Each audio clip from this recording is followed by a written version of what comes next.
Well, what's up, Pearl Street Church? We're live. We're live. Can you hear us? Give us a thumbs up. Yes. Okay. A few of you, Michael, Brittany, hey, we can hear. Oh, great. Well, today, man, what a great opportunity we have to sit down and talk to leaders in our community. I just cherish this time because, man, I want to grow. And I think that's what we're here for tonight, is to grow in our faith. Amen. And so we're going to spend the next couple minutes here. We're going to talk about the three topics that Pastor brought up, the 3 points he brought up on Sunday. But then we're going to go into a time where we do a Q&A. So as we are talking these things out, if you have anything that comes to mind, please write your questions down, and we'll do our best at the end here tonight to make sure we go over the questions. If we have like 50 questions, it will be first come, first serve. So put those in the chat. Hot Topic Tuesday. Let's go. We're changing it. It's no longer going to be Talking Out Tuesday. It's going to be Hot Topic Tuesday. That's a good one. And I think Rewards in the house. Our hope tonight, though, is we want to be conversational. And so our hope is tonight is we dive into these topics, and we just literally, my hope is that we're kind of sitting back and just kind of watching these two guys and maybe a little bit of myself just kind of talk through these ideas, and with no specific set agenda, just talking it out. And so tonight, the first thing that we want to talk about is a clear Christian worldview brings clarity to the world's view. Yep. So when you said that on Sunday, can you elaborate? Where are we? Why is that important for us to have that? You mentioned a little bit, but why is it important for us to have that? I mean, from this past weekend, I think without talking about what a clear Christian worldview is, there's people that will walk through the doors and say, well, I believe in Jesus, right? I've met Jesus. I'm pursuing Jesus. But when we step into culture, without having this firm foundation of like, okay, what does that mean to have a clear Christian worldview? Topics can come up, our ideas can come up, our completely different ideas than our Judeo-Christian values come up. Yeah.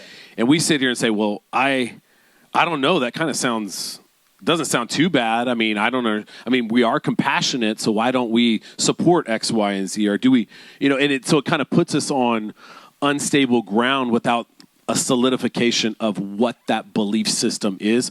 So once we have that like clear set perspective, it helps like when we live in a world that is chaotic, especially today. I mean, there's a lot going on in our society, whether it's political, whether it's social, there's a lot going on. And from a Christian perspective, God has an expectation on us as believers to live something on his behalf, no matter what the topic is, right? And so with that clear Christian worldview, man, we can see the world, and man, it kind of goes back to what I was just saying, the confidence aspect of it, right? And we got confidence. When you got that clear Christian worldview, I mean, I think it's important because we have difficult, people look to pastors and leaders to answer some of the most difficult questions in my belief. It's like, well, where do we go after we are here, right? Like, what happens if something bad happens to somebody you know? And I had a friend the other day was talking to me. He's like, look, my girlfriend's parents my girlfriend's parents died. Or my girlfriend's parents, their uncles died. And they're looking, and I've had people ask me hard, tough questions. And if I don't know my worldview, well, it's the end, right? Well, okay, it's the end. If you don't have this Christian worldview, there is no hope for tomorrow. And what do you think, Reward? Why is it important for us to have a clear Christian worldview? Yeah, I think on that, like what we're talking about, I think the emphasis, right, should be more on clarity than even the Christian aspect of it, because Christianity in itself, right, was a social label on kingdom, right? It's only in Antioch that they were called Christians, right? That's way into the book of Acts. Yeah. But when Jesus came, he came propagating and preaching kingdom, right? And why this is so important for us to clarify is because Christianity is such a broad spectrum. And you know this because when I first came here from Zimbabwe, my understanding and framework and perspective on Christianity was radically different from yours, right? Yep. We've seen that even in history under the Christian banner, like incredible atrocities have been done specifically. Yep. So even when we talk about Christianity, I feel like in this conversation and in this context, it's just an umbrella term for kingdom specifically. And what is kingdom? Kingdom is the church, the ecclesia. And the interesting thing is when you go into the Greek and you look at that word ecclesia, it's literally a collection of not saints, not Christians, but citizens. You see what I'm saying? So now, as kingdom people, we're kingdom citizens, citizens of a theocratic kingdom where our God is sovereign. And because he is sovereign, he gave us a set of rules. And now, based on where we fall, whether it's in our religion or in our social philosophy, in our worldview, we do not have the right to take his tenets and twist them to something that benefits us. Yeah, exactly. So clarity of kingdom, right? Once we understand that we're kingdom people, then whenever we're saying we're talking about a Christian worldview, we are talking about kingdom specific. So I think that's really important to make that simply distinction. What I talked about. I mean, obviously, what I talked about in King of Kings, Lord of Lords is he is the King of Kings and Lord. Well, he's the King of Kings over his kingdom, right? Yeah. And inside of his kingdom, there's a set rules that we have to follow. Obviously, there's values. He's given us the 10 Commandments. That is clearly like, if you want to live a righteous life, then you conduct yourself according to these different principles and ideas, right? Precisely. In my kingdom. Yeah. And if you're outside of alignment with that, then you're not operating as a citizen of my kingdom. So therefore, there's questions. Yeah, exactly. That, right? And so that's identifying. Yeah. We talked a little bit about that this past weekend in the sense that it is kingdom. Yeah, and if you think about it, everybody is Christian, right? Like everybody from every movie actor, they're like, I subscribe, I'm a Christian. Hey, I'm over here, I'm the biggest, right, proponent for, right, abortion, but I'm still a Christian. And within the Christian framework, people will still find ways to justify things which are inconsistent with kingdom values. Yeah. So that's why I love how your specific stance is, let's find what those values are and let's protect them with everything we have. Yeah. Yeah. And so, I think that's... So getting into protecting everything that we have, Pastor mentioned hot topic. Everybody say hot topic. Right, hot topic in the chat. Hot topic. You talked about cuties. And obviously, this is a hot topic. Massive. Cuties is the Netflix, if you don't know. If you're a woman, look it up. If you're a man, stay away from it. But it's a hot topic, and so it is a hot topic. What can you bring clarity to? I mean, not clarity, but why don't you speak a little bit to that? Why is that so important in this day and age? So when you're growing up and you're a teenager, and these like concepts come out through songs, shows that are showing up with like morality, immorality, whatever it is, subjective morality, you're like, okay, cool. It's not really affecting me. I really don't care. Mm-hmm. Cool. That's showing here. That's showing there. That's fine. You have your own kids. Yeah. Now all of a sudden you're like, wait, this is possibly going to affect my kids. Right. Yeah. And so I got 2 daughters. Yeah. I got 2 daughters, 2 and 4 years old, or almost 2 in next month. There you go. Will be Brindley. But now you're looking through a different lens as a parent now, and our responsibility, according to Proverbs 22:6, is to train a child in the ways it should go, and when they are older, they will not depart from it. Yeah. And so there's an element of responsibility as parents that we are teaching and training our children in the values and the principles of God, how we conduct ourselves, all of these things. At the same time, we are protecting them from people who would wish us harm. Yep. And from a secular humanistic worldview, that's subjective. What we can view, like why can't a 10-year-old watch a kid being sexualized, on a screen? Why can't our young girls do this? I mean, it's exposing our kids to things that are just egregious, completely immoral, completely against our value system.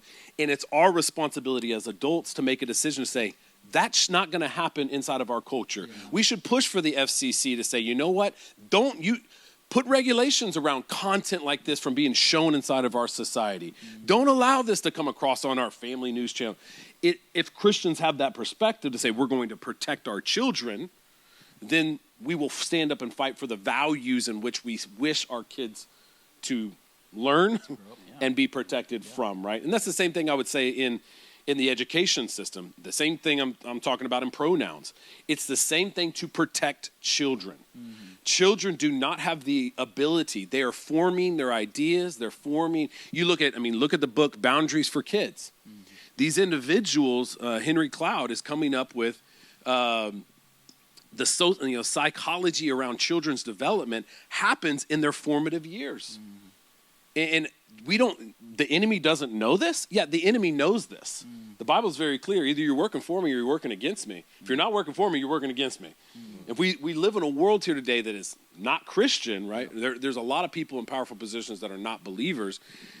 They can allow concepts and ideas to completely be, what do they care if there's immorality being shown on TV screens that is exposed? And so for me, we have to protect our children. As Christians, we have to protect our children, and we can't allow them to be groomed. We can't allow them. We got to protect them from being groomed. We got to keep them away from content that can defile their innocence and expose them the ideas that are beyond their years. And that's where my heart comes from, is like, this is us as Christians. What I was saying this weekend is Christian parents. I get as a younger generation that doesn't have kids. You're just gonna be like, well, what does it matter? I mean, who really cares what let a 4-year-old pick their gender? Like, why does that matter to you? Why does it matter that in elementary school that 5th grade or whatever that they got a gender profile? Like, give us your pronoun. I mean, why does that matter? It matters because they're children that don't understand the concepts. They don't understand. They want to get 18 years old, all good in the hood, and they want to choose whatever their gender is or whatever. Fine. That is to that person to make that decision. But I truly believe, as God has called us to teach and train our children, as Christians, we want to fight for that.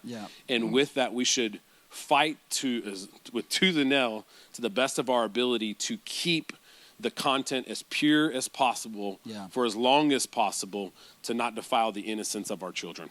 That is where my heart is at. Okay. So I think I always try to never like pass harsh judgment on something I haven't seen, and I haven't seen Cuties. I don't even know if it's out or not.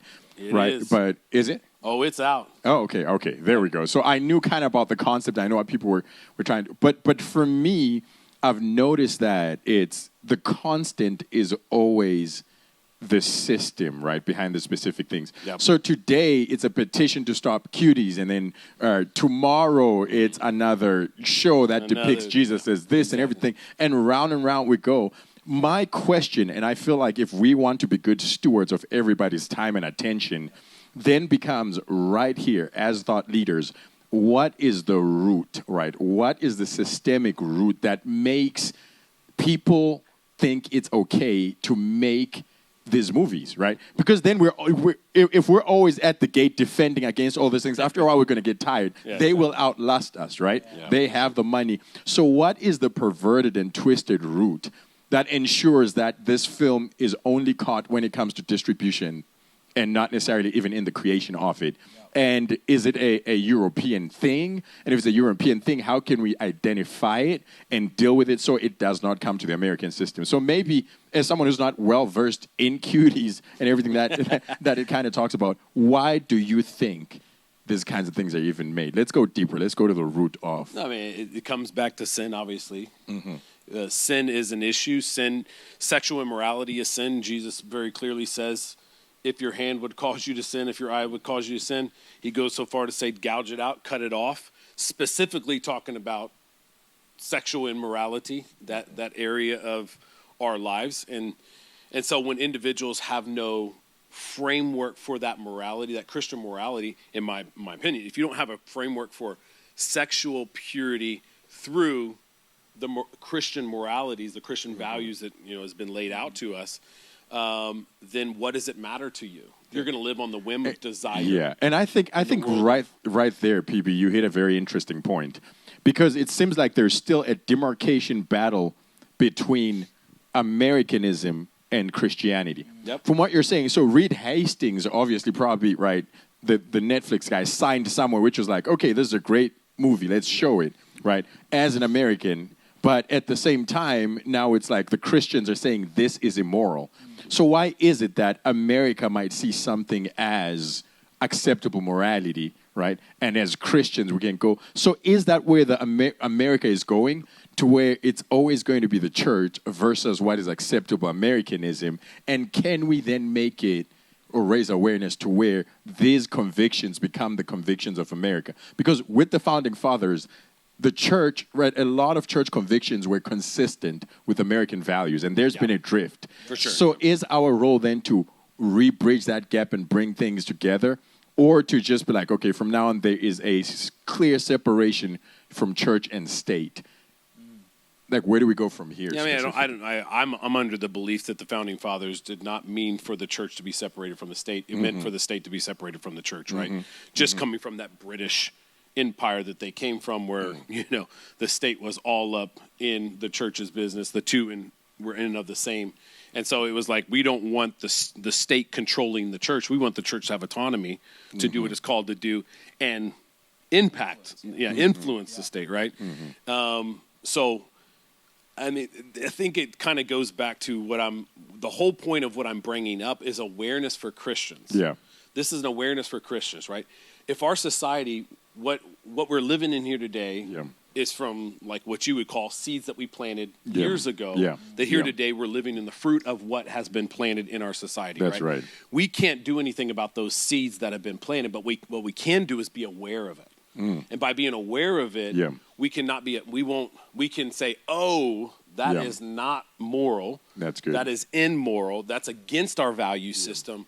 We need to be careful of this institution, this place, this medium of information as parents, as believers, because they are delivering content that's out of alignment with our worldview. And so we'll live from a principle to say, man, when we're having conversations with friends or in our workplaces, just say, man, I can't believe when they bring up that, man, can you believe about cuties or whatever?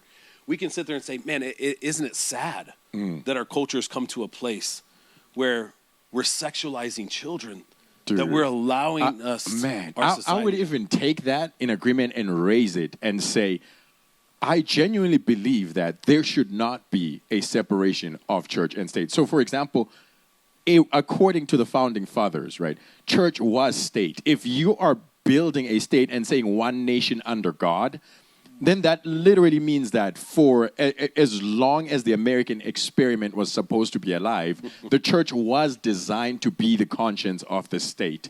And I feel like the bait and switch and where we lose is when we agree, right? And we allow that rift to exist between churches. Because eventually we'll be like, yeah, hey, if you're a Christian, do this. But if you're not, you can do all this. Whereas I believe that the fight for the church in the American context should be, we want the church, right, in legislative assemblies. We want the church in government. We want to take back the soul of America, because the moment, right, that it's separated, this moment that church is separated from state, then all these people, there's more money out there, there's more legislation out there, they've been positioning themselves for as long.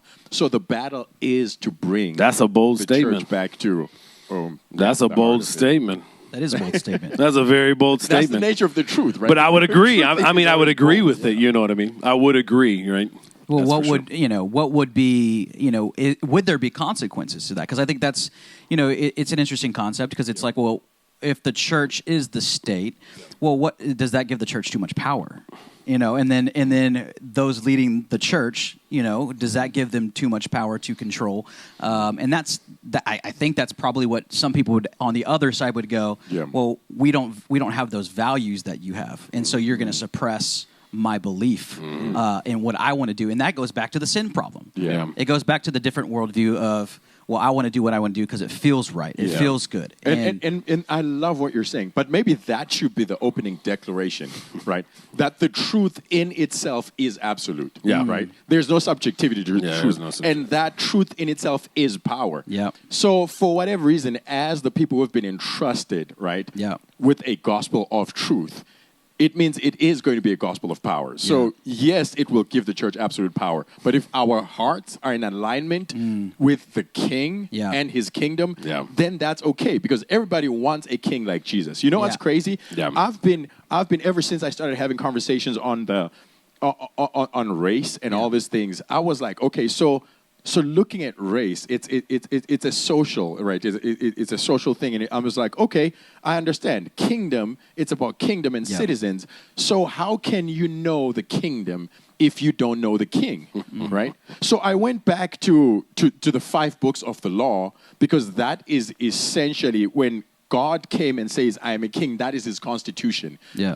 I was blown away, right? Leviticus is God's domestic, it's this king's domestic policy. This is how you operate. And I, oh my gosh, I was blown away because I started reading this and he's talking about stuff like, hey, if you have a foreigner living in your land, right? And it's like, okay, this is how you treat them. And he's talking about, right, 6 days you will work, but on the 7th day you'll give your animals rest. So his domestic policy has a place for animals. So he cares about animals. He says, if you owe me something and we're beefing, and I take your coat as collateral, right? Yeah. In the evening, I have to give you back your coat. So, and I'm over here and I'm going, wait a second. The world does not need to fear a state that is run by the church as long as the church is in alignment with the king and the kingdom, because it is a good kingdom. Yeah. The greatest weakness to every kingdom is the king. Yeah. And if it's a good king, then it's a good kingdom and it's just laws and everything. So as long as we bring everything back and point it back to the king and his domestic policy, that is essentially what I believe the founding fathers were trying to do. And that's so deep. Yeah, that's it's true, because, king of the kingdom. But man, you're saying some like, whoa. Well, what you're talking about is heaven. That is the ultimate state, right? And think about it. Every political and social philosophy is perverted kingdom. Yeah. Socialism is perverted kingdom. Yeah. Here's another bold statement for you, and I apologize. You can deal with me after Come on. But do you know that if Jesus, right, was leading socialism, socialism would be kingdom? The greatest weakness to either it's socialism or communism and all these things is the guy at the top. That's good. You remove it and you literally have kingdom, right? Yeah. Right, altruism, and you have people sharing wealth and everything. Yeah. The book of Acts, the Acts 2 church, segregated as it was, right? It was communism can look at that and say, oh my gosh, it was a communist society, right? Capitalists can look at Acts 2 and be like, oh my gosh, it was a capitalist society. Why? Because it was kingdom, and every political, philosophy gains its credence and credibility and origins from kingdom. Yep. And so, I think. This is good stuff. Yeah. That's some bold statements, buddy. I mean, especially in a world in which we live in here today that has been so focused on the separation of church and state. Precisely.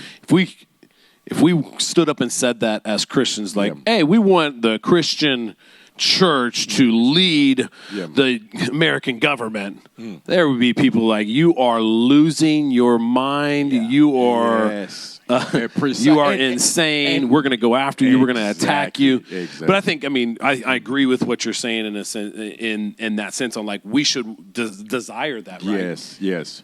But we should push for the legislation to represent. That's the word. Because if you think about it too, PP, when Jesus talks about the kingdom, it's always in militant, right?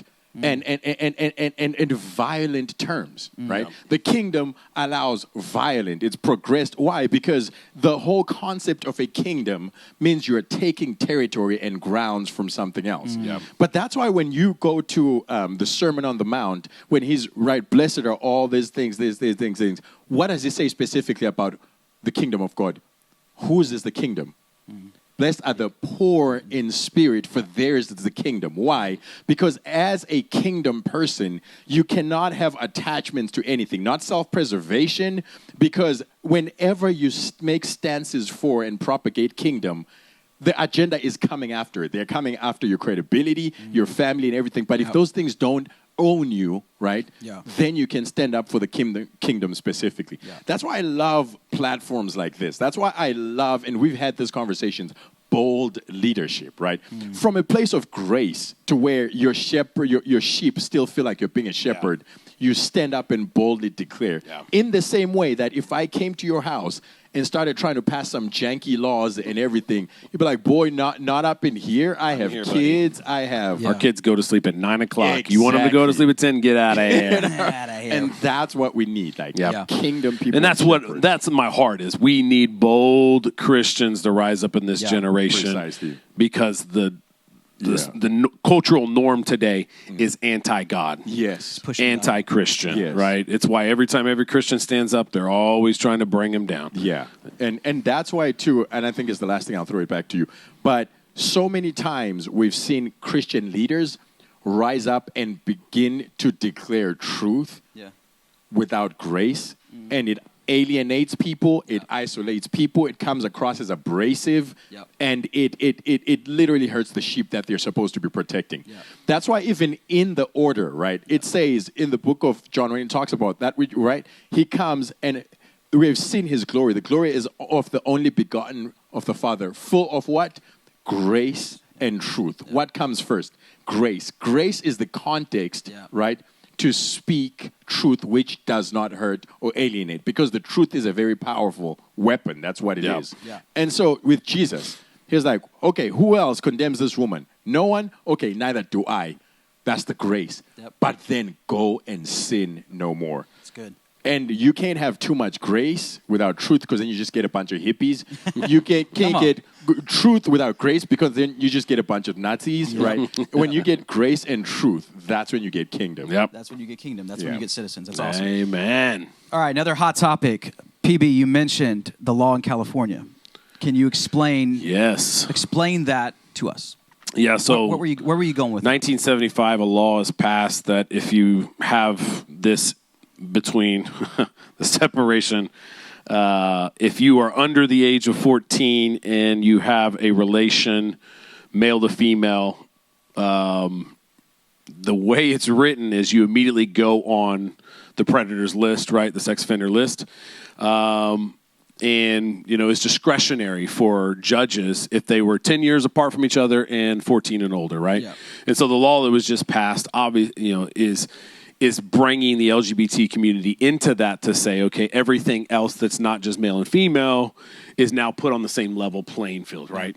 So the law that was passed, the law is horrible in and of itself, right? But it was just highlighted again on the lack of morality, the sexual purity that we have in our culture here today that is trying to normalize sex outside of marriage, sexual encounters outside of, God's design. And it's normalizing those things. So, one of the mistakes I probably did is I put pedo in there. I probably shouldn't have said pedo, but it's a law that, from a predator standpoint, you could be seen as a pedo law because you're 24 and you're having a relationship with a 14-year-old.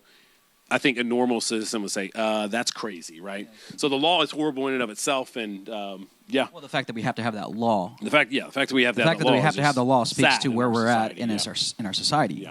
And you mentioned Reward earlier, John 10:10. I don't know if you want to bring that up, but it was speaking to this, and also I think we mentioned Psalms 94. But when you look at what we're facing, where do you kind of fall in this crazy time? I don't know. Man, that's a good question. Psalms 94:20. Can I read that? What was that version that you were using? The NLT. And what's up, NLT? All right, check this out. This is what, man, I was like, I'm going to get into some NLT, right? I used to think it was a weak sauce translation, but I'm gonna jump into it. But this is what it says. Psalm 94:20. It says, can unjust leaders claim that God is on their side? Leaders whose decrees permit injustice.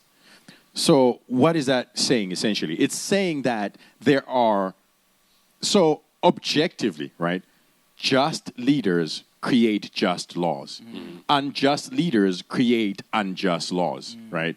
Because it's so when the biggest problem and the biggest issue then becomes that we have a shortage of just lawmakers.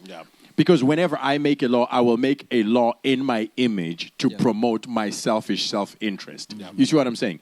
So the problem with the church is systemically, when we go back to, right, we're left behind and everything, I think for the American society, that's what happens, right? When the hippie movement and everything, when that kind of came, when the world was looking for solutions, the church, due to some just bad theology, switched and began looking for the rapture, right? So at that point, the world was like, oh my gosh, what are we going to do? And at that moment, people started going, okay, from hippies, I'm going to study politics, I'm going to get into business, I'm going to get into to where now the rapture didn't come, hello, or whatever it is. But now, and everyone who was a Christian was either looking for, I want to get into ministry, I want to do missions, I want to do evangelism, and all these things which have no bearing on the world in which we will have to raise our children. Yeah. So now all of a sudden it's all these people with very weird worldviews that are now the gatekeepers of legislation, the gatekeepers of finance, the gatekeepers of education, and we're being caught having to play defense. Why? Because we have no just representation in these rooms. Yep.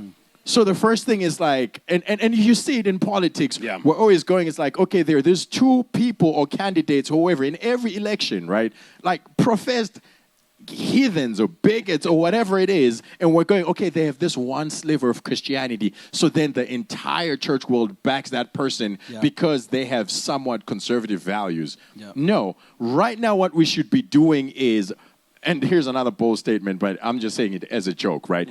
Let's ban nobody from now on is, if you want to get into ministry, first get a degree in government or in business or in whatever. Therefore, when we need viable candidates and gatekeepers, we can send you to where the laws are being made. Otherwise, for the next number of generations, we'll still be playing defense. And I believe that's what Judah Smith, wasn't Judah Smith doing that? They're trying to raise up a young generation to get into politics from a righteous perspective to, stand on behalf of believers. I believe that is what they're trying to do in Seattle.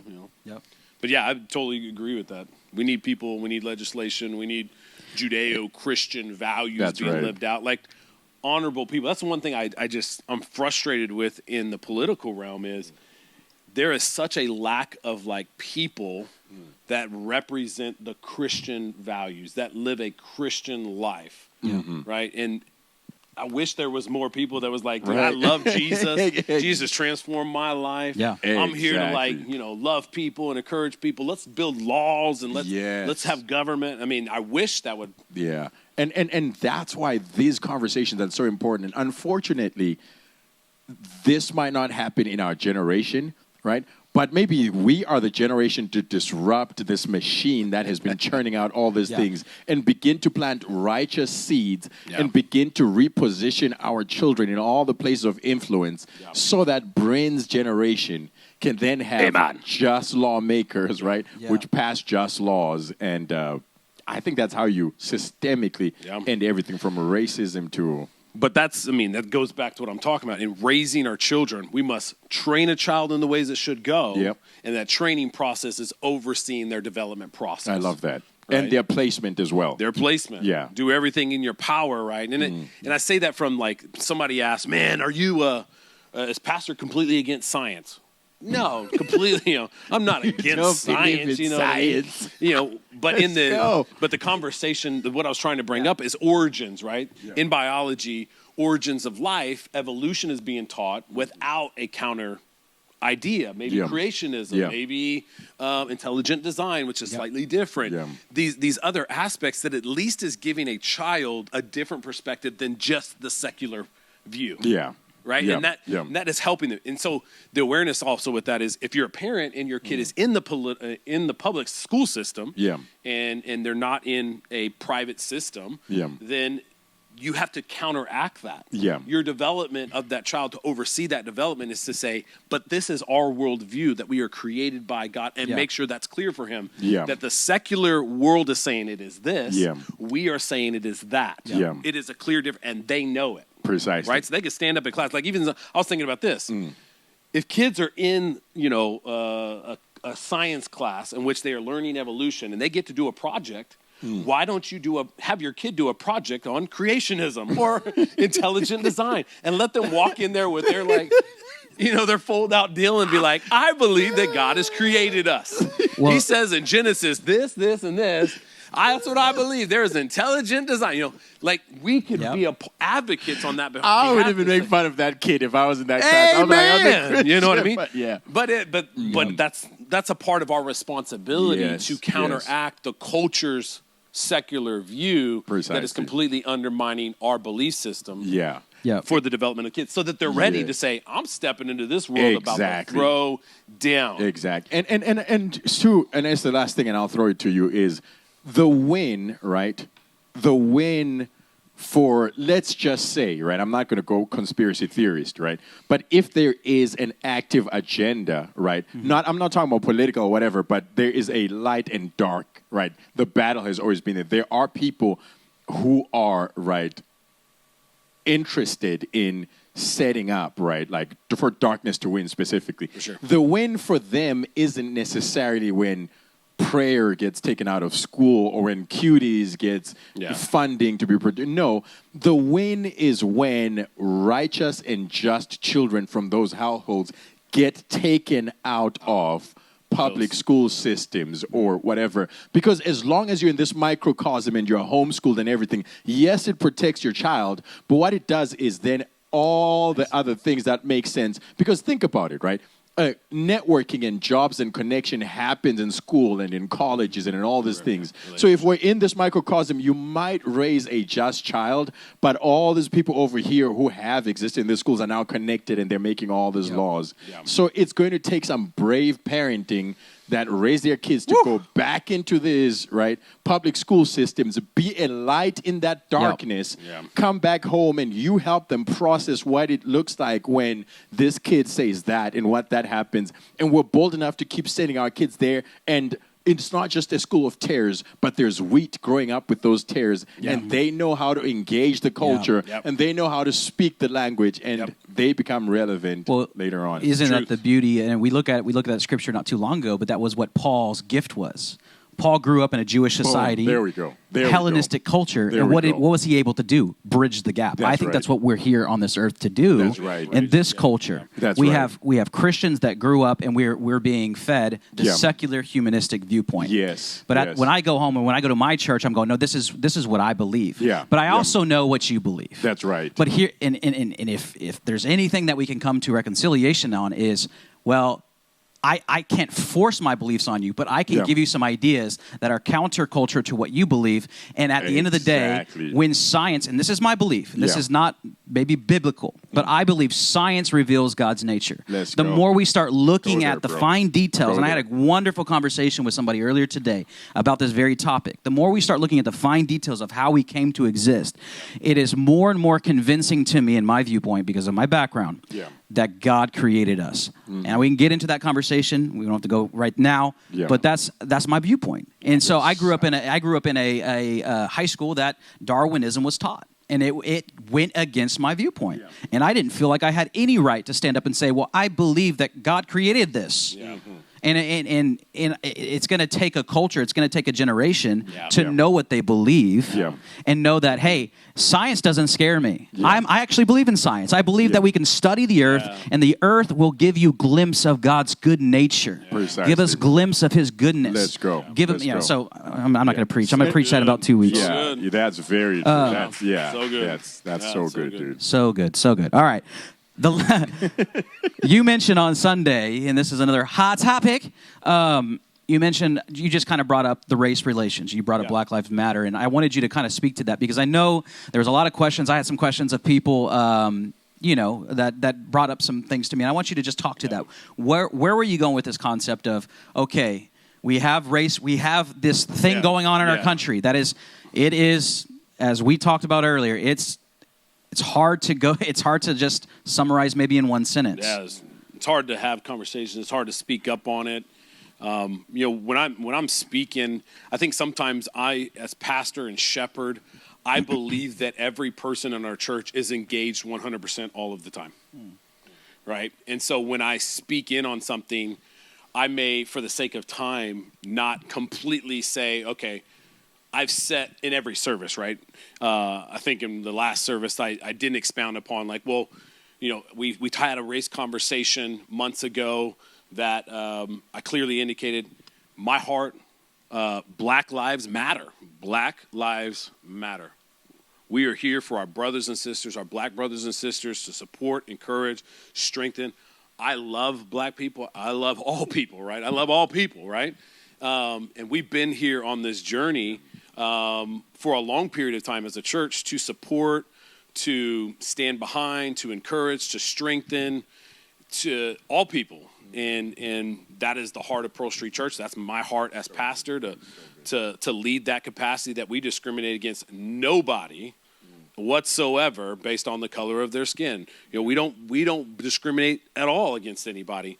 And so I hold that line inside of our church world that anybody has an opportunity to serve, be a part of what we are doing, build the kingdom of God, because we say it around here, we want our church to look like Walmart because Walmart looks like heaven. Amen, right? It's such a great statement, right? Such a great statement. But that is our reality, right? Yeah. And so when I'm bringing this conversation up, today there's it's so hard to have a conversation about this, and man, I want to empower a young generation to stand up for these values, for equality, for justice. Stand up like a Martin Luther King and be like, man, in Jesus' name, we want to live according to his principles, his values, and we want to see change inside of our society and get behind that. So that's where my heart's coming from. And like, man, we got to be careful how we go about this, because it's very easy for people in our world today to hijack a very righteous cause for different outcomes and different for different reasons that may be out of alignment with our belief system. Even if you go on BLM's website, you can see that what they stand for is against our Judeo-Christian values. A lot of it. A lot of it. And, even to the standpoint of like making a statement to say we want to remove the historical nationalism from that's inside of a black culture. And I'm like, man, they literally want to take the patriotism out of the black culture to remove them of the love of country, right? And they jump into the LGBT community and we affirm and all this stuff. And so if you go on and look and you look at the founders of BLM and their belief systems, it's a little challenging for me. Yeah. So I want to do what we can in this generation in order to support young men and women and our country that is obviously grieving the issues and dealing with the grievances that come from that, and we want to be able to support them to face those. And as I said before, we are teaching principles and leading in a capacity that if we see systemic racism in any institution across our country or across the world, we want to be the individuals that call it out. Yeah. Workplaces, across the board. I'd love to, and I'm having this conversation with you because I know your heart. Yeah. And why do you think Black Lives Matter, specifically the movement, right, with all the things that they say, and why do you think they got so much mileage in society, in community, even including with Christians? Why would you just if you guys, and that's open to you as well, why do you think they got as prominent as they did? I mean, they had the financing. They were established in 2013. It was an existing organization that was founded. It was present. They're there. They were already speaking up from, I believe it was Trayvon Martin, I believe, in 2013. So they were established to have this voice, and so they were present already, and they had the backing. The funding was already there. People were getting behind it. And so immediately when this George Floyd was highlighted, they were positioned and ready to be able to carry the cause, right? To support these grievances, to stand up for black people. And so in times of challenge and struggle, people are looking for leadership. And they were there, and it's very easy to rally from an emotional state, and that rally around. And I think you have. And if we don't start from here, then we run into the traps of what do I say, what do I do, and it is challenging. Two things that are very complicated for you specifically as a shepherd, and for this house specifically, is the fact that Pearl, we've always called it a movement, right? And that's what it is. It's the fact that you're called not just to pastor the people in this room, but to pastor this generation. And you know this, right? You understand the influence that Pearl Street Church has, right? And so along with that, in every single time you have a conversation about racial issues and injustice and everything, you never speak to the people in this room because they know you and they know your heart and they heard you last week and they're coming back next week. Your conversation always has to be for the one person who isn't in proximity enough with you to know your heart, Yeah. right? And to make sure that they And are that's feeling your... challenging. It's extremely challenging, but what it means is if you have 30 minutes to have a message, even if it means spending 20 minutes of you showing your heart to them and then 10 minutes with facts. Now, all that to say, here's where I believe that Black Lives Matter, the movement, got its prominence, which if you read their bylaws and everything, you can see that there's nothing consistent with kingdom and Judeo-Christian values. But their entire premise is built on a kingdom, right, statement, which is that Black lives do matter.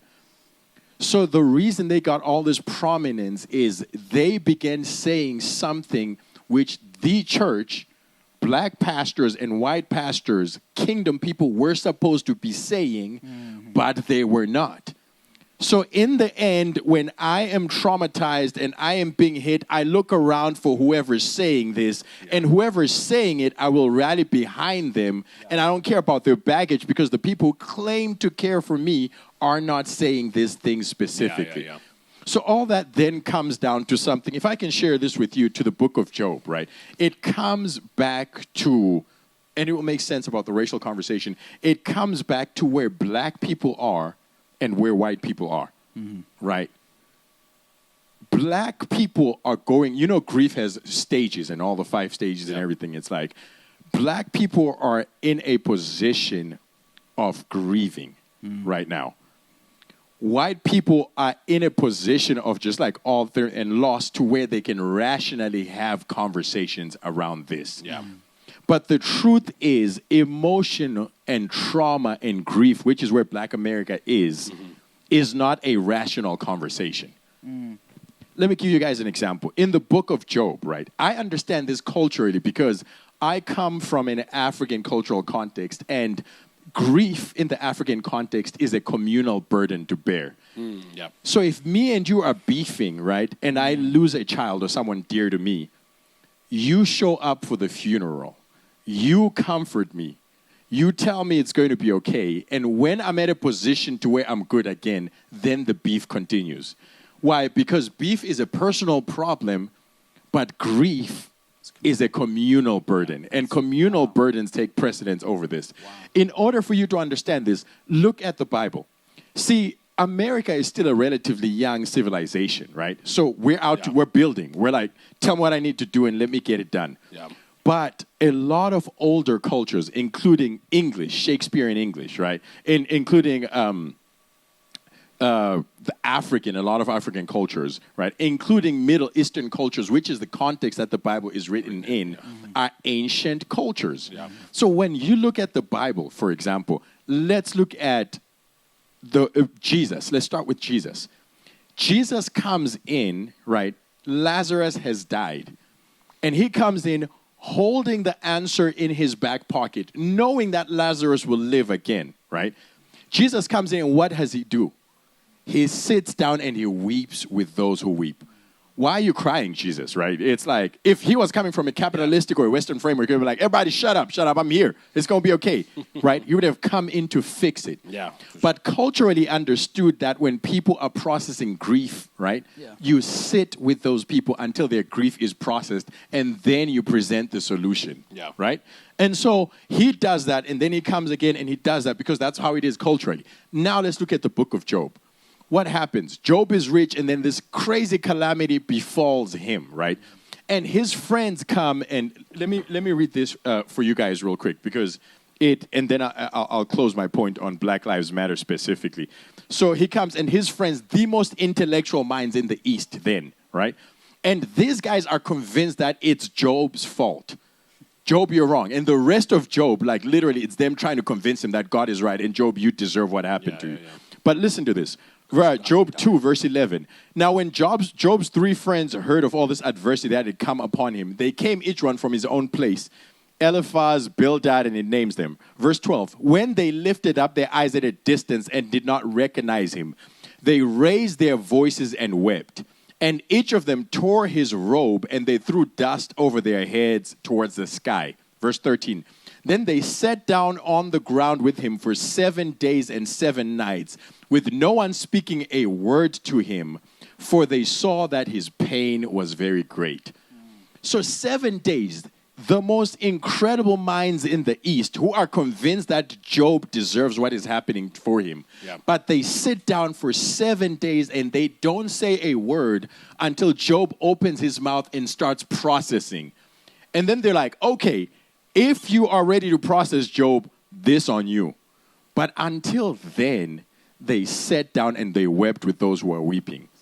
White America is at a position to where they can talk through systemic racism, what was done wrong, what can be done. Black America is not. Black America is at a position to where we are grieving, we are weeping, we are crying, we're sitting down. And the place and the space for white America is to sit down, right? And not judge how, if I come in here and I find out that you lost someone like near and dear to you and you're punching holes in walls, I don't come here and I'm like, well, that's an irrational way to grieve. Why are you punching holes, right?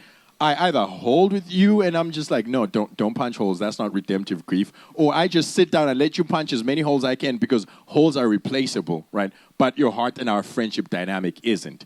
And after that, when you are ready to process in conversation, then we can see that. So Black Lives Matter is a manifestation of the positional grief of Black America.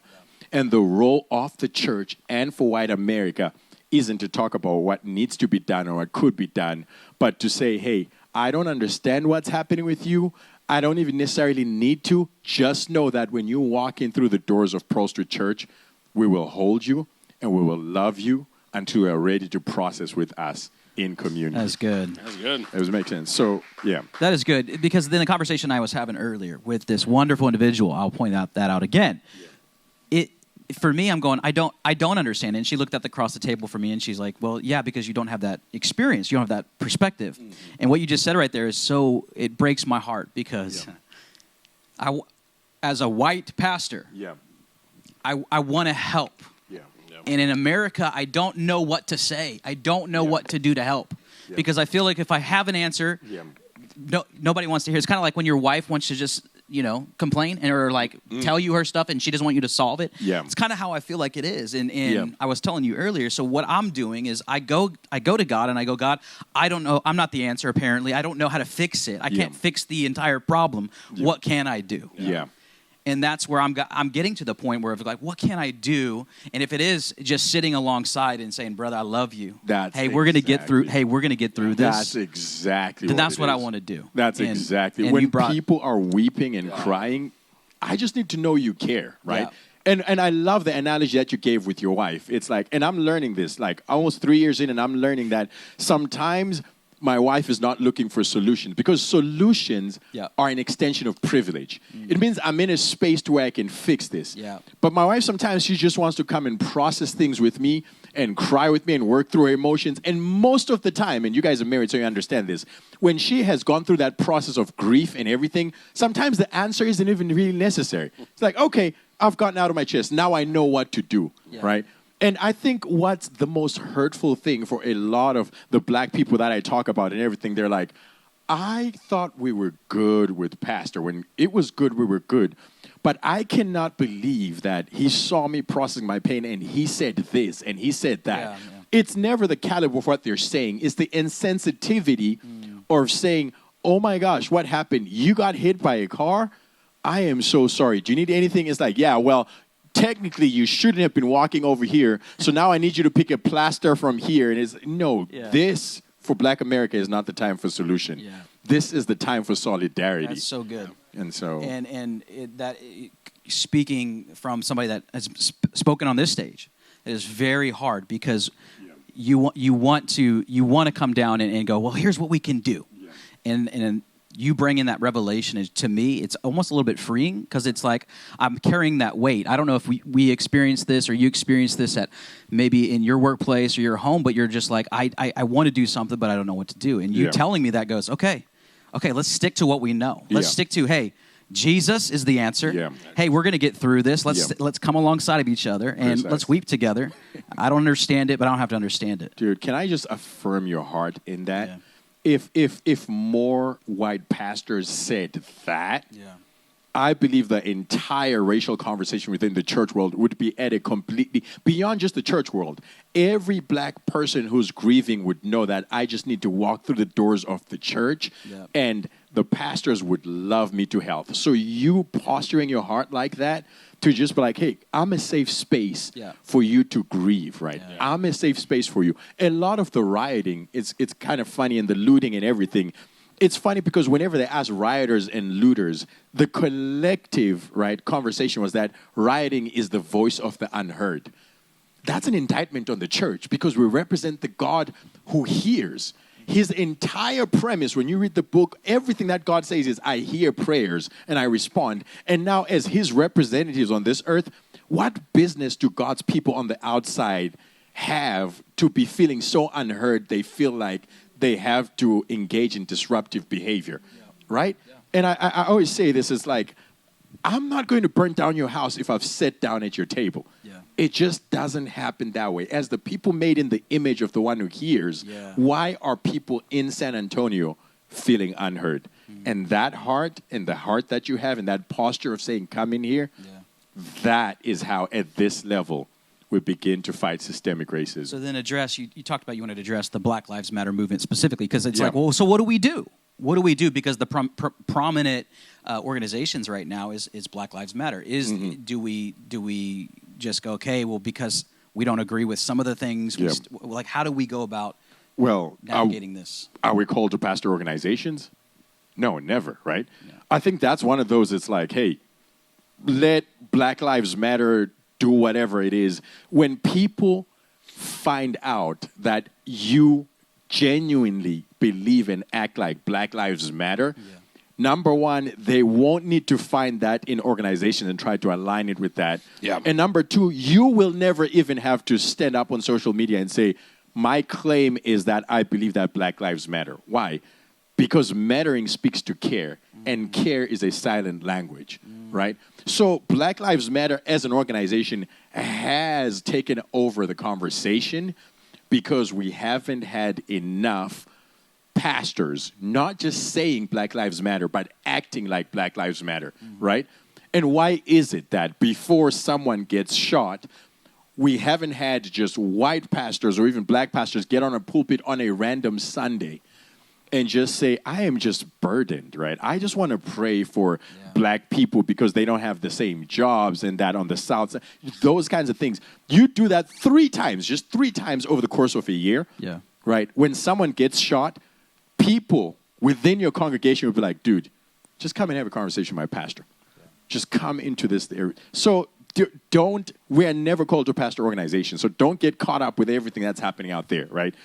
Give to Caesar what belongs to Caesar, but let the house of God be a house of prayer for all nations, right? Within what I was talking about, his social philosophy and his domestic policy about this king, do you understand that this king would set up cities of refuge to where if you murdered someone, you could run to the cities, right, until you stood a trial?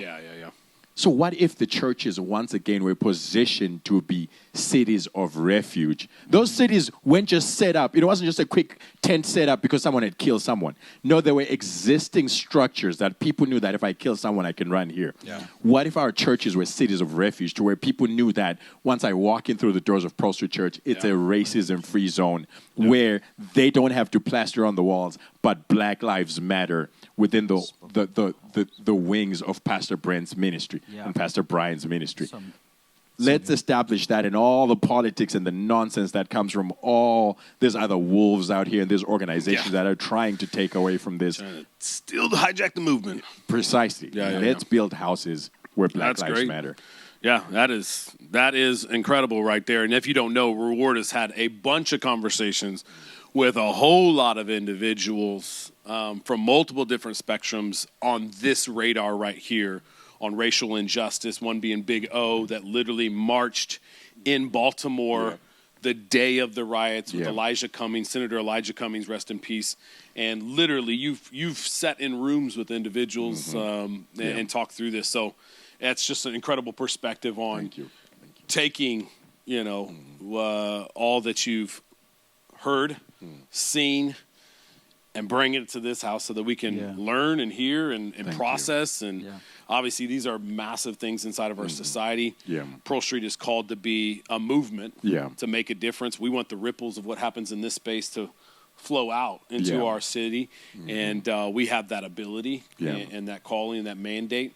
But it does require. And that heart. And the heart, PP, you have, when it comes to that specifically, your heart has always been, right, for underdogs, to lift people, right, to speak identity into people. And if people don't know, like, I'm a product of that, right? I'm a product coming into this house and you just speaking identity and love and safety and all these things to me specifically. Yeah. So I know that that's your heart. Yeah. And in this conversation, that heart specifically is more powerful than the most eloquent statements. Yeah. It's just like, so continue letting your heart speak for you. Yeah. Continue setting up these conversations and everything where they can have those. So. Amen. Let's go. Hey, so this went, I'm the worst moderator ever. This went a lot longer than I thought. It is already 7:49. 7:49, yeah. Oh, wow. So woo! I wanted to go into, you want to go into a few questions? If we have questions on regards to what was, any follow-up questions? Yeah. I'm going to let you make that call. Hey, why don't we do this? I think for tonight, we can go into some questions. We'll spend 20 minutes. Obviously, I think we'll give you the freedom. If you are on tonight, and obviously we understand your dynamics of family and food and everything else that you may need to do, that you plan, that we were going to end right at 7:30 as we normally do. If you need to go, completely, you can go if you need to go. But man, we do want to give some time for people that want to process. Obviously, I brought up some hot topics, and they're on the table now, which is good. Yeah. I think that's the thing I'm celebrating. On Sunday, I'm like, okay, did I go too far? And I'm processing myself as pastor. But I got to just put it in my heart that, man, maybe. Yeah. But these topics are on the table now, and now we can have conversations about them. Yeah. And we're reading in a book right now, an incredible book, and I'm not going to share it with you because we're going through it. Yeah. But one of the things that is stated in this book is a lot of Christians want Goliath testimonies, but they're only willing to face munchkins. And I think it's such a great statement because these are Goliath topics. Yeah. Right? Because they've been so controlled by people that believe differently than we do. Mm-hmm. And then we can be ostracized or characterized. I mean, so many different isms come behind a Judeo-Christian value system and sharing that. And so there's fear that comes with it. If I say, or if we talk about these things and try to, to the best of our ability, talk about them, then we're going to be termed and labeled as whatever, and then just discredited, and then now we're going to be attacked and blah, blah, blah, that whole thing. But at least they're on the table. Yeah. And this conversation wouldn't be had here tonight with this level of revelation if we didn't have these conversations. We didn't have these talks on Sunday. Right. And so, for anybody that may be offended from the Sunday conversation, the intent was not an offense. The intent was awareness. That's right. And through awareness, maybe we can have conversations to get to solutions that are revolutionary, that are revelatory, and puts us in a position that now we can lead. So, with that, if you need to go, all good. But man, we want to. If you have some questions or things, whatever, we can answer what we can answer. But if you got to go, you got to go. Yeah. Okay, so go ahead and type those questions in. If you got some questions or comments, Nancy has one we can start with. She says, although I have not seen Cuties, I did read in an article that the director wanted to bring awareness of over-sexualization of preteen girls. But what about the parents that allowed their daughters to be this dance group? Why not teaching against and treating pedophilia as a mental health condition as well? I mean, the tough thing is through that medium, now there's content out there with young girls doing very sexualized things, dancing to music that is a pop culture. Obviously, it is coming from a context in Europe, so the music is different, but it is all to a rhythm and a beat, and these girls are moving their bodies in that realm. So the intent may be one thing, but again, is this person a Christian that's trying to bring awareness to this? And an unjust leader trying to create a just platform, it just creates content out there that is out of alignment with our value system. And now young girls that aren't in the homes that we are in, that are leading children properly, that are disengaged, and now children are jumping on there and saying, well, I want to do that at 8 years old, at 6 years old, that now they're living their life or dancing provocatively and like aspiring to, when these concepts should not even be in their realm until later in life. So it's great that he had that intent, but I would question his method. Yeah, you have any thoughts? No, I think you nailed it with that. I think it speaks to the bigger, right? Like Miley Cyrus is a role model for this, and then she grows up, and then it's exactly. You know what I'm saying? It's like when you watch the halftime show at the Super Bowl. So the fact that as a culture, the culture in itself is hypersexualized, right? Speaks to then why people would be like, oh, snap, I didn't know it was going to be a big deal because everything else is kind of happening. So, it does speak to a broader cultural context, and that's why I'm loving these conversations happening. Yes. It's good. Hot Topic Tuesday. Okay. Let's look over here. I'm just looking. We as a movement, how can we learn from past movements, the Catholic Church, Branch Davidians Church in Waco, to not make the same mistakes? So we as a movement, how can we learn from the past movements to not make the same mistakes? It's kind of like that history repeats itself kind of thing. Yeah. How do we look back at history and go, here's where we went wrong? And I kind of talked to this a little bit. You've heard that poem, and I'm going to get this wrong, but it's like, strong men create good times, right? It goes, have you heard that poem? Do you guys know what I'm talking about? I need to look it up again. No, it is a great poem. You read it earlier. I was like, strong. Cool. I'm gonna look it up right now. I should have had this on yesterday. But I think even with that, I think that's the answer within that, right? You look back. Awareness. The question. That's the point of history. Exactly. It's like you have a reference point. How can we look back at history and not make the same by looking back at history? Yeah. Because if you're going, okay, the guy who went before me went down this road and fell down a ditch. So you looking at that is going to cause you to recalibrate. Because if you have to fall in a ditch to know not to fall in a ditch, that goes back to the statement on that is the worst way to learn. Yeah. But it's much better to read, learn, and then not do than actually have to break a leg. And That's right. Self-preservation. I think it was Aristotle. I want to get your opinion on this because I love this. This is something that is, to me, was amazing. Hard times create strong men. Strong men, and when I say men, I mean women too. Come on, ladies. Hard times create strong men. Strong men create good times. Good times create weak men. And weak men create hard times. Oh. Did you write that? I did not write that. So good. Let me spit a little something. Oh, shoot. That would have been on my Twitter, on my Instagram. I would be selling it on T-shirts. So good. But it's such a... Can you read it again? How do we say... Can you read it again? Hard times create strong men. Yeah. Strong men create good times. Good times create weak men. And weak men create hard times.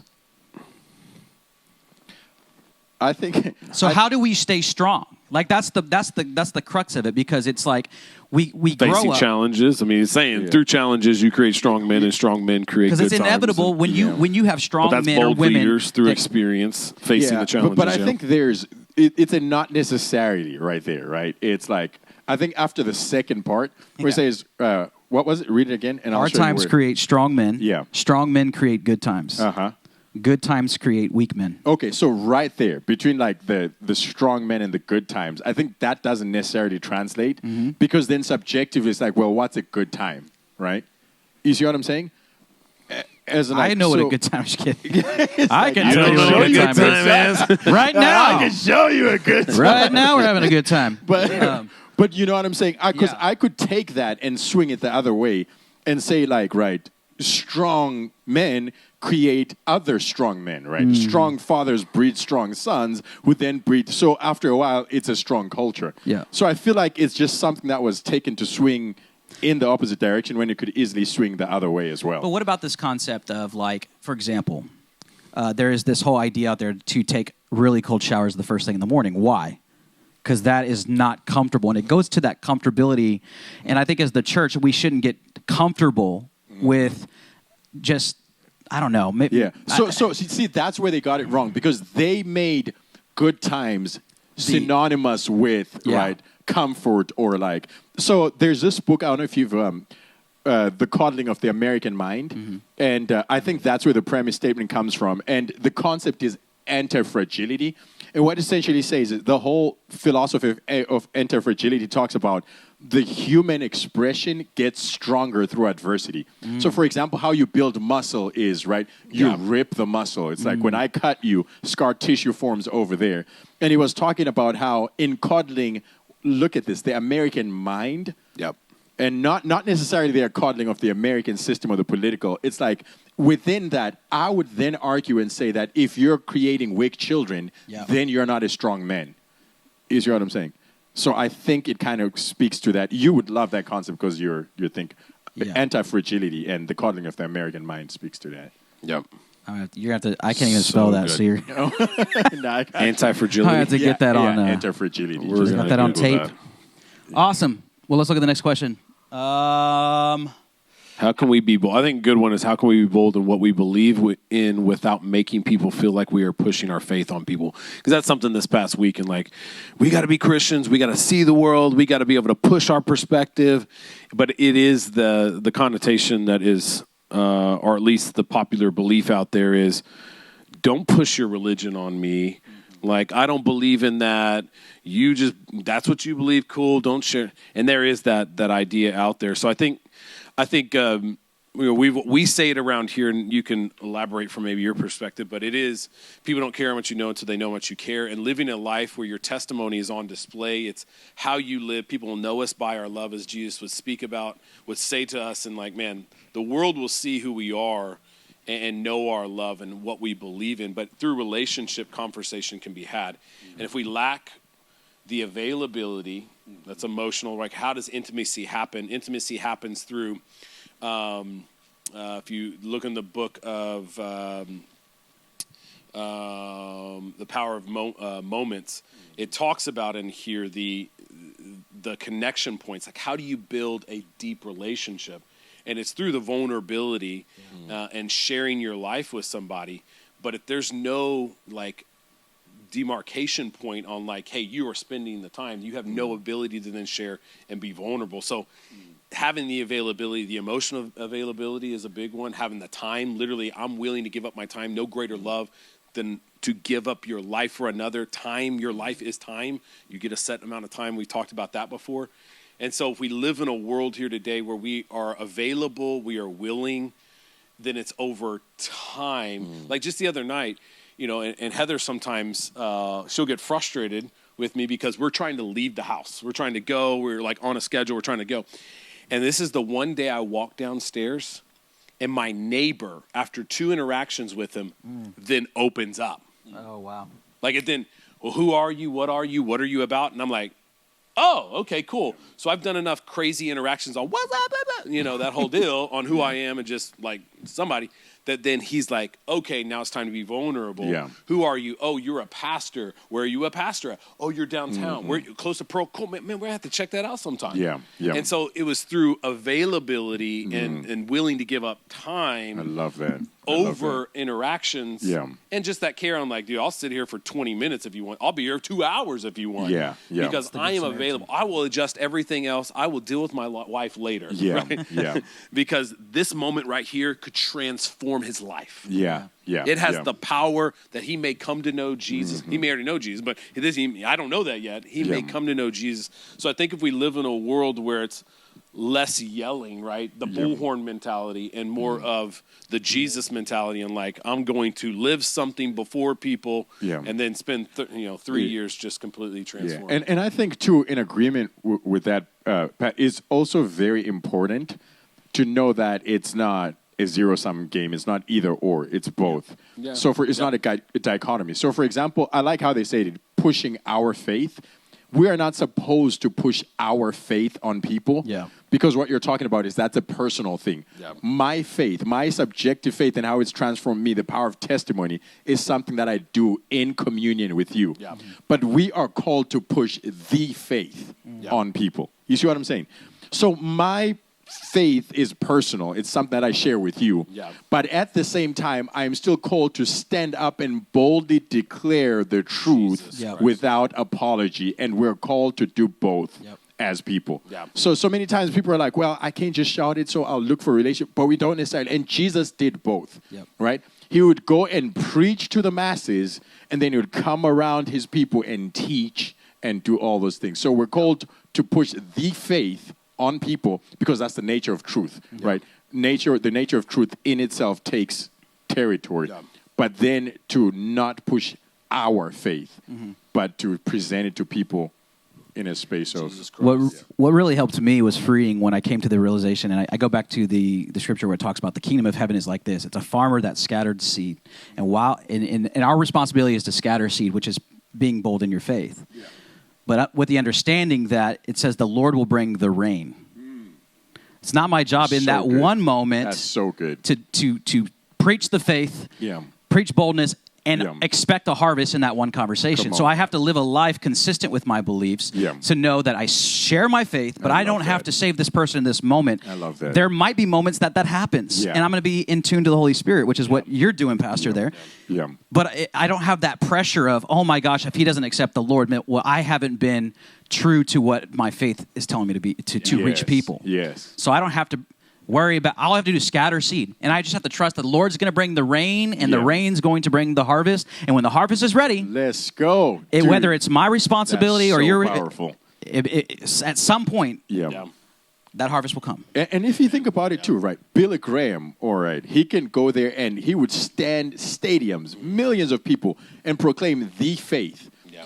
But the caliber of his faith gave credibility to that message. Yep. Right? If he lived all like crazy, how you used to say La Vida Loca, La how you vida say, if he lived La Vida Loca over here. You haven't said that lately. Was that a, did you graduate from? But that what you're saying. And so our living that enables us to declare and for God to water it. Come on. And just do all those things. But yeah. Yeah. Well, I just think we carry so much pressure of like, hey, how do we do this? Well, that's how you do it. All right. Another great question is as a church, how can we raise strong young men in a culture of broken homes and single parent households? And so this is the, when I'm trying to bring awareness, this is, and I said it on the back end of a secular worldview, is removing an individual from the traditional control of the family. And when you talk about pronouns and et cetera, this is bringing in it's looking at the biology and saying, hey, removing that family structure. Like God has created male and female. And then he said, hey, go be fruitful and multiply, create families and create institutions. The greatest and the oldest institution is the home. Yeah. And it is the greatest place to form and fashion children in the ways that they should go according to the principles of God. I mean, it's, he talks about in Psalms, write these scriptures on your doorpost. I mean, these are things that you should do, like have the scripture in front of your family dynamics. And so I think, the enemy is after our homes to undermine our home structure and the dynamics of the home. Sexualizing of our culture definitely puts us in a very immoral place where we're living on the whims of desire. This doesn't go right. We're going to leave this woman. We're going to leave this man. We're going to move on to something better. So there is an attack on our home, and I hope that's the understanding that our church is getting. My heart is to express that very clearly. The world we live in is going at the home structure, and we do need strong men. And I think, this is something I've said to a few people lately, is just like we have to do a better job of raising up strong men. How do men lead in the home? How do they find identity in themselves to have what has God called me to do, and who has he called me to be, that I have so much confidence in who he's called me to be and who I am, that I'm like, I can step into the home and lead. But a lot of people, the book Artificial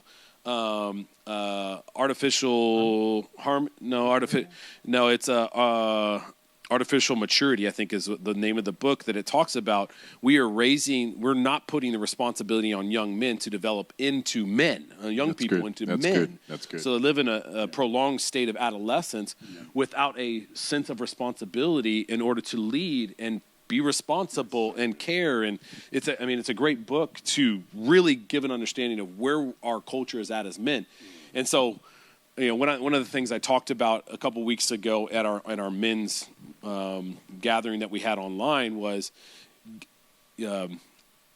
Gideon was found in a place he was not supposed to be, but God spoke to his identity on who he was supposed to be, and he questioned it. And he spent, God took him through a process of developing his identity, his strength in that identity, who he was as a person, that then he would come to a place of leadership that he's known as one of the greatest judges, if not the greatest judge that Israel's ever had. But if you can look at his life and like, man, this incredible man. It all started where God said, mighty warrior. And he's like, who am I? I'm the weakest of the weakest of the weakest. And I think that is the culture in which we live in here today. Men are like, who the heck are we? And I want to use this as the framework for men in our church to say, we may be sitting here thinking, who are we? But let's start talking about who God says that we are. And then we can start establishing, well, what are you called to do now? And so to develop those leadership qualities and traits that we can get years down the road as a church. And maybe I think, as I say, there's ripples out of here, that the men of Pearl Street Church can get 5 years down the road and be like, dude, they are mighty leaders.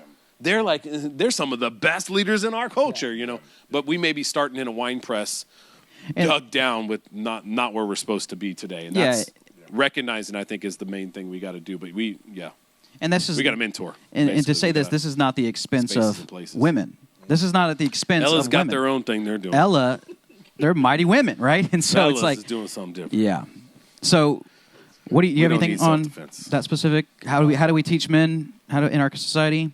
Yeah, no, I think you pretty much nailed it on that. Yeah. I think it's I loved the part of, maturing adolescents or teenagers to men specifically, because manhood, unfortunately, is still prone to your social understanding of what manhood is.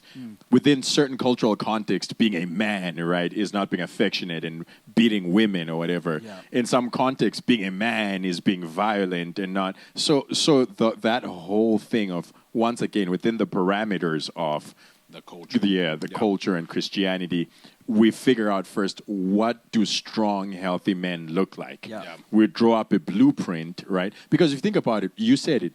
The Bible says, train up a child in the way that he should go. The word train speaks to building a track, right? Yeah. Blueprints, parameters, and then giving that person freedom and identity within these parameters that form a track. So many times I feel like people are just like, all right, let's raise up good men. Yep. But what does a good man look like? So, well, I mean, when I look at my daughters, what I try to model, and it's obviously, to me, Jesus was the ultimate role model. What did Jesus do? You mentioned the story that I mentioned earlier. He looked at the woman caught in adultery, and he said, so what did he do? He stood up for the people that were looked down upon, marginalized. Precisely. Yep. He stood up, but he also stood for truth. That's so good. He would go into situations. So good. He would take time for people to have conversations. He would go to the sinner's house. Yeah. So I'm looking for men who are willing to do and model what Jesus modeled. So good. And so when I'm speaking to my daughter and she's like, hey, I want to date this guy, I'm going, did that guy lay down his life for you? Yeah. If he won't even open the door for you, he doesn't even have the right to ask you on a date. So if Jesus laid down his life and he's called us as husbands to lay down our lives for our wives, I love it. That's a prerequisite. So if I don't see that in his character, so how do I build that in my family? Yeah. Well, I start teaching them how Jesus lived. That's right. And I say, if you can do this, man, I have a little Jack now. He's my only little boy, my little Bubba.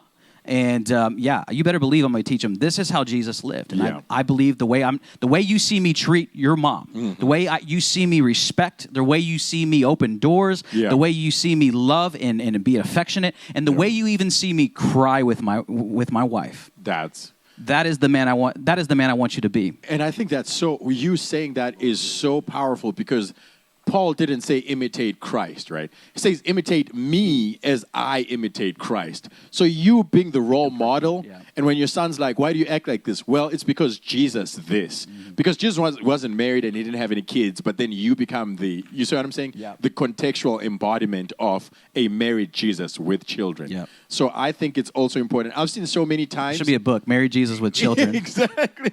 You know what I'm saying? Yeah. But you've seen so many times to where some people are really jacked up because their parents lived completely immoral lives, but they carted them off to church. They say, don't do what I'm doing, Junior. That is so read good. what the Bible says and do that. And they still came out jacked up. So be that role model using Jesus' principles. So good. And that's how we raise boys to men. Yep. And I found myself oftentimes where if I did have some misconduct, I would go, girls, I want you to understand I overreacted in that situation. And so it's like it's modeling it. And I don't think it's not easy because you do have to humble yourself. But I do think Jesus was a clear example for us. Amen. Any other questions? You see any more? Or are we good? There was a question by Eve that asked, faith, spirituality, and religion are all used intertwined. Are they separate or are they one and the same? And I would probably just say to that, obviously, faith is something that we have in the beliefs that we have in God and His plan for earth. So we walk by faith, we live by faith. So we're looking at different terms that are quantifying different set of beliefs or living. And so spirituality, hey, this person's a spiritual person. I think they're just used in different contexts to try to grab hold of understanding around an individual. So, they're used individually. I just very quickly probably say it that way. But each probably has their purpose within the specific context. One question was, I saw by faith, I think it was on behalf of Natalie C., who asked, how do we share with our white friends that they're being hateful towards black people? Black Lives Matter. Or Black Lives Matter. They're being hateful towards Black Lives Matter. Okay, I'm sorry. What is the question? How?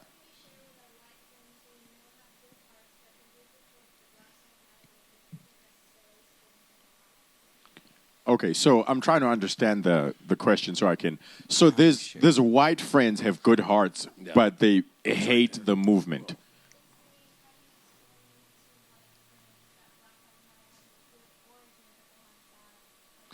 That's a better way to put it. Okay, I think every rational person understands that, right?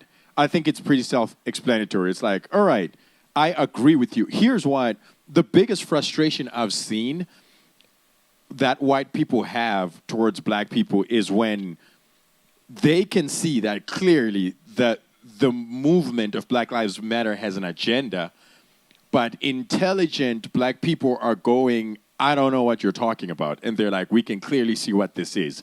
But what I've noticed is, and what I would say to people is, if you start by going, okay, listen, right? This is what I believe. The sentiment is sound. The sentiment is kingdom. But this is where the movement is, and this is what the movement stands for, right? I feel like white people understand that, right? And so I think it starts, I think along with everything to do with the racial conversation, starting by establishing a solid baseline and saying, okay, now I know this is wrong, or I believe this, but. So I think with that specifically, it's like, yeah, they had good intentions. They started off good. But I don't necessarily roll with the movement anymore because they believe this, and I don't. But at the same time, it doesn't discredit the fact that the originating premise is that Black lives do matter. And they still do matter, and they always will matter. So it's good. In conversation. So you don't have to support the movement, but you do you don't have to support the organization, but we want to support the movement. No, not the movement, the sentiment. The sentiment. Yeah. But yeah. So I would even say not just not support, but speak out against it. Then people can know that you are a rational thinking human being, right? Yeah.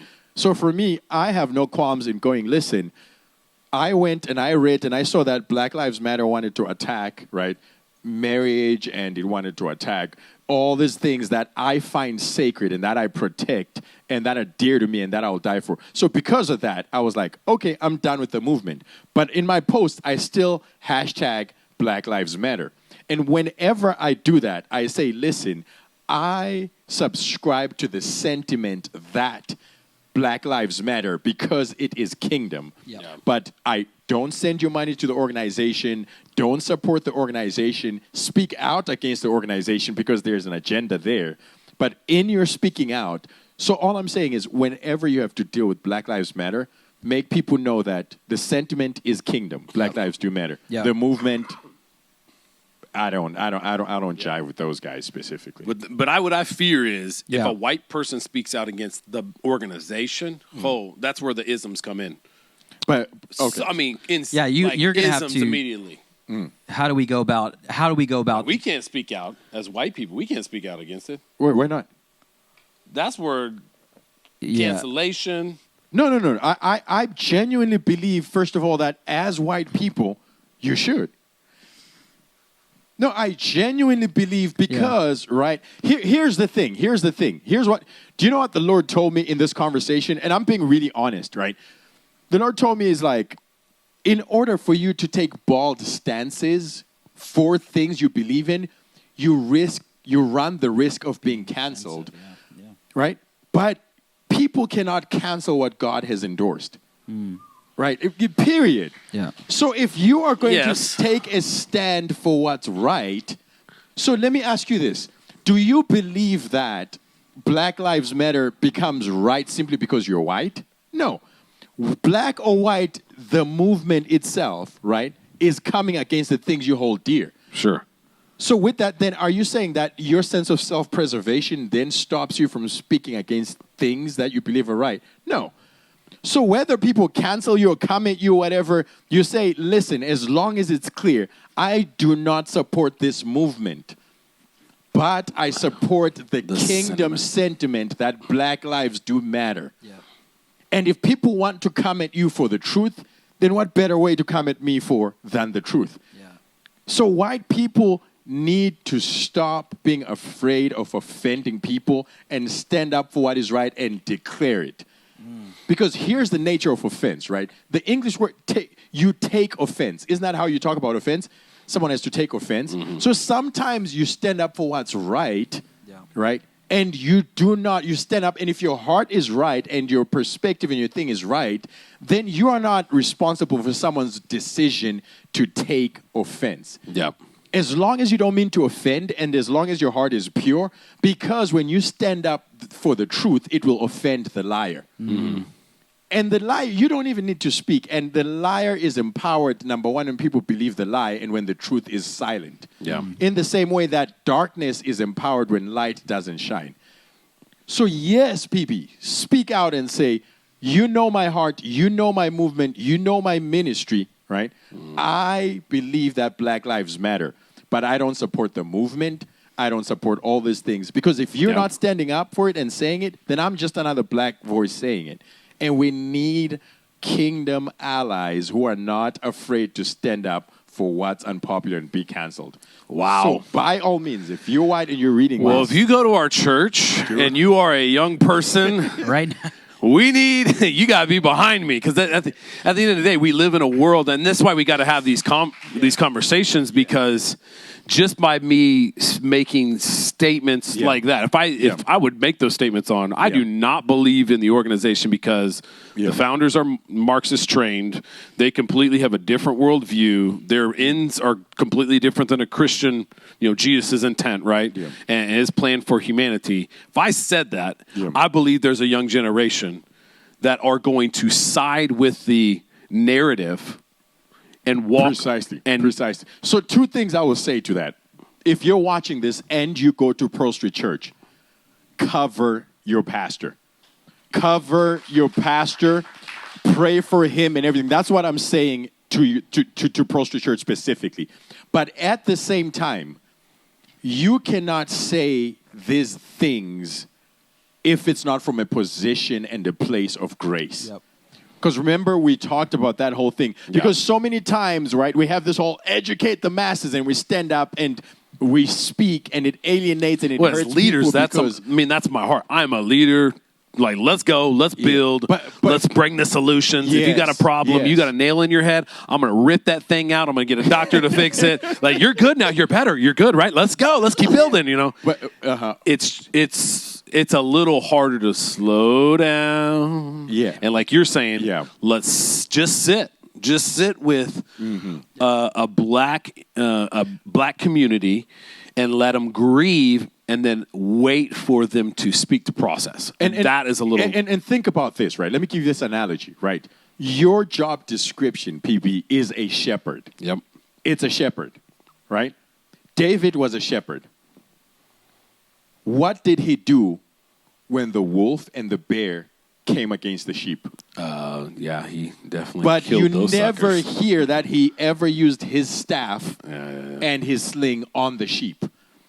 So the bears and the wolves need to know that Caddell boy can sling his rocks. But your sheep need to know, right, that my pastor loves me and he's got my back. And when he speaks, I don't have to think whether he's graceful or not. It pours out of the very words that he speaks.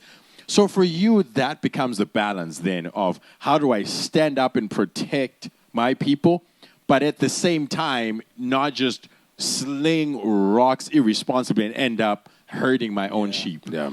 That's why I'm saying when you stand up and you say, I love you guys, I'm there for you, let's all come in on Friday and pray for black people and pray for our country and the movement. When your flock see and they know that your heart is that way, and before you shoot an arrow of truth, you dip it right in honey, and they know, when your people know, they will rise up and they will protect you. Amen. And the wolves will also know. Amen. But yeah. So good. So Wow. That's good.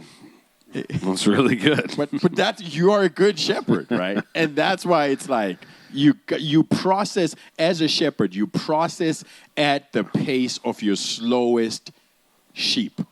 Otherwise, you're just a hireling, right? That's what the Bible says. So if you have a black person in your congregation who constantly feels hurt every time you stand up to speak, then that means you have to slow down and begin, whether it's in relationship or from the pulpit, you have to process, because Jesus primarily called you to pastor that person. So when Jesus goes to that black sheep, right, and goes, why are you this way? Why do you feel this way? Well, I assigned you to Pastor Brent specifically. And so that, and the beauty of a heart of grace and truth, and the beauty of modeling our walk after the Good Shepherd, is that he gives us the grace to pastor our people through the hard things. And when our people feel like they're led and they're pastored, do you know what happens? The reason that Black Lives Matter is getting access to your sheep, and it's a bold statement, but I'll say it because I know your heart, is because your sheep don't know your voice, right? If my sheep are the types of animals that, and it says, and a stranger they will not follow. So when you, as the pastors in this house, process before the Lord today, the question is, Lord, do my sheep know my voice? Or why do my sheep not know my voice? Why are they following strangers specifically? And as you process that with the Holy Spirit and the Lord, and he gives you revelation and he gives you relationships in this house who are black or Latino or whatever, and you begin to walk with them and process and you get his heart for those people, you will realize that seriously, and it's not recommended, that other sheep from other pens will begin to say, there's something about the Pearl Street fold that when the shepherd speaks, it sounds like the Good Shepherd. And they will follow that. So That's good. That's bold. Amen. Amen. It's good. We're having this conversation. Yes. So it has to start somewhere. and thank you all for having me. Come on. Yeah, it was great to have you. 8:26. It's a cool thing that just God worked it out that you were in town this week, and obviously you're doing an incredible thing. If you don't know, Reward works with World Vision. Help One Now is doing their deal today. My Help One Now is on my brain right now, and but yeah, World Vision, and we have some things we're going to be doing with World Vision in the future. Let's go. But he's in town, at Rebel and doing Chosen with them this week, and it's cool how God just aligns the right things at the right time for such a time as this. And that has been just the testimony of Pearl Street Church is like in a time of challenge, the right person, the right thing, it just happens, it just works out. And this is just a testament to God caring for, leading this house, right? Obviously, I'm a shepherd, and I pray, God, wherever we are at on the journey, you're going to put the right people at the right time. And just literally, I called you last night and like, hey, you're in town. Would you be down for this? And you're like, let's go. Let's make this thing happen. So this is a God-ordained moment, and obviously your heart. I know your heart. I wouldn't ask you to be in here if I did not know who you were, and the heart that you have, and also, I mean, just the knowledge base. It is very evident that you've dug into these conversations. So knowing that you were here, man, I wanted you to be here. So this is incredible. And our church, man, we are challenged, and this is so good. And we do need to probably, we need to put this online. We got to put this online so that our church, everybody can access it and see, these conversations and process. And let's go. That's so good. So honored by you, man. And thank you all so much for that. We love you, my man. God bless you. Now, we're not going to, that's it. That's it for tonight. I think that's just like, that is super good. I think if you want, you can throw whatever you want into the comment section on appreciation or my hands. Yes. Whatever, however you want to put it in there. If you've appreciated it, you can jump online, Reward Sibanda,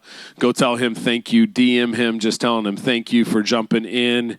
And I'm excited for just kind of where we're at, where we're going, and the future. We're awakened, right? We got to be a little more bold, apparently. Yeah. So let's go in Jesus' name. But we love you guys. Thank you, guys. Let's keep on being a church that makes a difference in the world in which we're destined to lead in. Amen. Amen. Amen. All right.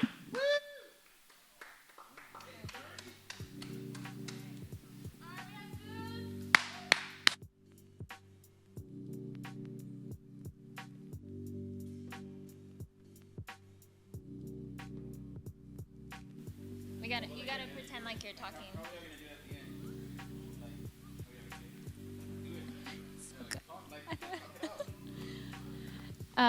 Thanks, guys, so much. What an incredible conversation. Seriously incredible. Honestly, tonight was fire. And straight fire.